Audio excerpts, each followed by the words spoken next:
Olá, meus irmãos, que a paz do nosso Senhor Jesus esteja conosco. Chegamos ao final, no último capítulo do nosso estudo, aqui do livro Ave Cristo. O capítulo 7 da segunda parte é intitulado Fim de Luta. Caso você esteja acompanhando, mas não leu o livro, não se contente apenas com esse estudo, né? É, vá buscar, né, a visão, o pensamento de Emmanuel, que é muito mais profundo do que nós temos condição de passar aqui. Então, leia o livro.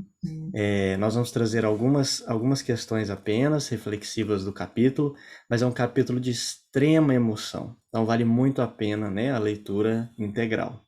Mas vamos lá para algumas reflexões, algumas passagens desse capítulo.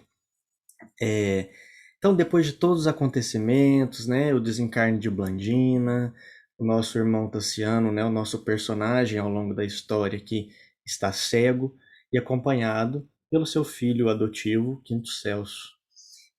Então eles decidem, né, ele decide ir em busca da sua filha mais velha, que é a Lucila. Então eles decidem ir e retornar de vez agora para Roma. Então ele vende a sua propriedade, ele o próprio Quinto Celso pega algumas instruções de alguns cristãos, né, de Roma, e o principal deles é Erato Marcelino, que será um personagem importante nesse capítulo também. Então, ao chegar em Roma, né, Tassiano decide visitar alguns amigos antigos, né, que se relacionavam com ele, e ele vai à casa de Fulvio Spendio. Só que ao chegar lá, ele está totalmente diferente, agora já com seus 44 anos, ele já está com diversas dificuldades, né? Inclusive a cegueira, então o Fúvio nem o reconhece e expulsa-o da sua própria casa. Então o Tassiano, ele sente muito isso, ele começa a perceber, né, de que ele já não era mais aquele mesmo homem do passado. Ele fala, né? Sou hoje, porém, uma sombra no campo social. Perdi tudo. Dinheiro, mocidade, a saúde, o renome familiar. Sem tais predicados, receio que a própria filha me desconheça. Então, antes de ir na casa de Lucila, né? Ele se vê nessa situação. Quer dizer, já aumentando ainda mais o seu sofrimento, né? Essas suas questões íntimas. Então, sobre a tutela do seu filho, do Quinto Celso, eles vão em direção à casa do Hérito, certo? E ali ele meio que relembra, né, dos tempos do seu pai, dos cristãos daquela época, dos contatos, dos poucos contatos que ele teve. E o próprio Quinto Celso, né, ele se sente como se ele já tivera ali algumas vezes antes. E é bem aqui que nós vamos ter essa revelação, né? Onde Emmanuel nos traz que o tempo premiava-lhe a constância. Está falando aqui no caso do Quinto Celso. Pela misericórdia do Senhor, tornar a existência corpórea, retomar o veículo da carne e espírito eterno metamorfoseado em Quinto Celso, reassumir a direção do seu destino, do destino de Tassiano, impelindo-o para Jesus consoante o seu antigo ideal. Então aqui está realmente revelado, né, para nós que Quinto Varro, o pai de Tassiano, retorna, reencarna em nova veste material, como Quinto Celso, agora como seu filho adotivo, para que ele possa voltar, para ele continuar na condução espiritual de Tassiano. Olha que lindo isso, né? Que maravilhoso essa história. E aí diz, né, que cerca de 44 anos haviam passado desde que Tassiano renascera, e o trabalho do amor continuava diligente e sublime. Quer dizer, nós fizemos uma reflexão interessante aqui, de que ele, ao retornar, né, à casa dos antigos cristãos, ele percebia que o trabalho era o mesmo. O trabalho continuava da mesma maneira, os cristãos haviam as mesmas características, que mostra para nós, né, dentro das nossas casas espíritas, do nosso templo religioso, de que às vezes as pessoas vêm, as pessoas passam, independente do tempo que se passa, o trabalho com Jesus, o trabalho de caridade, de amor, sempre continua o mesmo. Que nós possamos, então, termos a força de vontade de permanecermos nesse trabalho. Porque se nós desistirmos, o trabalho vai continuar. Alguém vai continuar levando esse trabalho à frente, independente de nós. Mas que nós tenhamos a alegria de estarmos presentes nesse trabalho, de continuarmos perseverantes, participando, né, do trabalho do cristianismo, do espiritismo, do amor. Bom, então, ao se dirigirem para a casa de Lucila, Tassiano e Quinto Celso, eles veem, né, o aprisionamento, a perseguição de duas mulheres cristãs, e, e Emmanuel faz uma reflexão sobre essa perseguição, né? Ele fala o seguinte, que o Ignácio Galieno, que ele era o filho do imperador que havia saído do poder naquela época, né? Tinha sido humilhado, ele subiu ao poder agora. E ele pessoalmente tinha simpatia pelo cristianismo torturado, do qual pouco depois ofereceria públicas demonstrações. Mas, no rigor dos conflitos sociais, o novo imperante devia curvar-se aos desejos das classes dominadoras. Então, às vezes, não dependia necessariamente da vontade do imperador, na vontade do líder, mas da própria decisão coletiva, dos desejos das pessoas, das classes que dominavam, né, o governo, a política, as finanças daquela época e de hoje também. O que nos mostra que essa perseguição não era uma decisão individual, era uma decisão coletiva. Então, nós, como humanidade, muitas vezes escolhemos essas decisões como coletividade. E por isso, hoje também, às vezes, sofremos consequências, né, coletivas. Pandemias, desastres naturais, desastres coletivos, mortes coletivas, que são necessários para reconstituir o equilíbrio, né, de algo que coletivamente no passado nós escolhemos, nós decidimos, inclusive atrasando o nosso progresso evolutivo da humanidade como um todo. Então essa reflexão é interessante para nós aqui também, nessa visão da sociedade da época, né, que Emmanuel traz para nós. Então eles chegam à casa de Lucila, vão encontrar então Lucila junto com Caio Persiliano, né, que era um romano também da época, que estava ali com um relacionamento com a Lucila, e eles percebem, né, que Lucila ela estava sendo assim como retrato da crueldade feminina emoldurado na impudência. Quer dizer, totalmente, totalmente perdida, né, do que ela uma vez tinha sido. Essa questão, né, da crueldade e de não ter esse pudor, né? Impudência é a ausência de pudor. O que chama já a atenção do Quinto Celso e traz a preocupação também do Tassiano, de que já acreditava que talvez a sua filha nem o reconheceria. E é realmente isso que acontece, né? Ela não o reconhece, diz que seu pai já havia sido morto, que ele era um impostor que estava tentando tomar o seu lugar, e ela traz o cão de guarda. Semelhante, né, ao que Tassiano havia feito alguns anos atrás, quando seu pai, quando descobriu, né, a presença dos cristãos nessa mesma casa, né, nesse mesmo jardim que ali ele visitava agora. Então, esse cão que é solto, né, persegue os dois, ele acaba machucando um pouco o Quinto Celso e os dois fogem dali. Mas não acaba e essa perseguição, né? Eles acabam por chamar as autoridades, né, os romanos, os soldados da época, dizendo que eles eram cristãos, que haviam roubado a sua casa e que deveriam ser aprisionados. Então é isso que acontece. Então Tassiano e Quinto Celso são aprisionados, né, levados para o cárcere romano, e ali eles vão perceber como é que era a vida dos cristãos aprisionados. Emmanuel traz para nós, né? Aqui e ali, velhos deitados gemiam dolorosamente, homens esquálidos encostavam-se a paredes enegrecidas, cobrindo o rosto com as mãos. Mulheres andrajosas abraçavam crianças semi-mortas.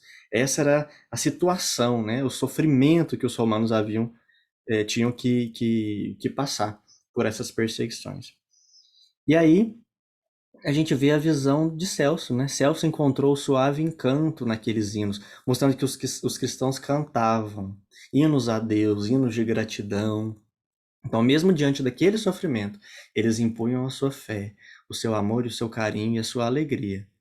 E Tassiano, entre a revolta e o tormento moral, perguntava a si mesmo: que milagroso poder estaria revestido o profeta Galileu para sustentar acima do tempo a fidelidade de milhares de criaturas que sabiam louvá-lo em pleno infortúnio, com absoluto ouvido da miséria, da aflição e da morte. Então, quem não conhece o amor do Cristo, quem não conhece o cristianismo na sua essência, não consegue entender o que é esse amor, não consegue entender o que é o perdão. Né? Como assim perdoar? Como assim estar feliz diante de tanto sofrimento, não consegue entender o sofrimento. Então é necessário que nós abramos o nosso coração, a nossa visão espiritual, para o que é o Cristo de verdade, para o que é esse amor verdadeiro, a exemplo desses cristãos, que na voz de Emmanuel aqui tem tanto a nos ensinar. Então, continuando, eles sofreram muito, né? Tem muitas passagens aqui, e certa vez abraçados, né? Dormindo no chão, com frio, sofrendo, mas ainda abraçados, os dois conversam longamente, reportando-se, né? O jovem, então Quinto Celso aqui, falava dos imperativos da conformação e da paciência, ensinando para Tassiano, mesmo sendo mais jovem materialmente falando, né? Da importância de ter a paciência em relação a esse sofrimento, né? Em vista desse aprisionamento, dessa injustiça que Tassiano sentia. Que o cego escutava então, constrangido, como se devera sorver o fel da mais deslavada injustiça, sem direito à mínima reação. Então ele se coloca aqui com total injustiça, aquilo que estava acontecendo com ele, mas ele não tinha reação. Então uma sensação, né, de impunidade. E ao mesmo tempo ele se coloca também no lugar de várias outras pessoas do seu passado, de cristãos que haviam sido às vezes aprisionados e perseguidos de forma injusta, né? Então ele se via agora como injustiçado e conseguia se ver também nos olhos de outras pessoas, então despertando ali a empatia. Refletindo, entretanto, com mais intensidade nas duras provas que lhe haviam castigado os pais queridos. Então, ele lembra dos seus pais, ele lembra do exemplo de Quinto Celso. Olha como o exemplo, de Quinto Varro, né? Olha como o exemplo aqui mais uma vez, né? Trazendo esse exemplo como transformação íntima aos seus olhos. Como pudera o genitor sobreviver por tantos anos às tempestades morais que lhe desabaram sobre o destino? Experimentou imenso remorso pelos dias que perdera. Então, olha só, o despertar acontecendo aqui diante desse sofrimento, diante de tantos anos de transformações, de sofrimento, de problemas, de perdas, agora aqui como, né, como prisioneiro do próprio, como se ele fosse cristão, né? Então ele começa a despertar, quebrar essa carapaça, esse egoísmo e esse orgulho que tanto tempo ele carregou. Quão necessário o sofrimento foi para ele para que esse orgulho se quebrasse nesses instantes. E ele sentindo remorso por tanto tempo que ele perdeu. Entronizando a si mesmo no mentiroso altar da vaidade. Como pudera crer-se superior aos outros homens? Olha ele percebendo aqui a igualdade. Né, que Basílio havia ensinado para ele a diferença entre igualdade e hierarquia, ele começa a perceber agora, lá no fundo do poço, o que seria então essa igualdade, ao ver de perto o sofrimento real dos cristãos. Né? Então eles são levados finalmente para a arena, devido a uma doença que acomete Quinto Celso, ele é colocado na cruz para que aqueles que estavam doentes, né, fossem queimados vivos. Então Tassiano encontra Quinto Celso de novo lá na arena, diante dos leões e das feras.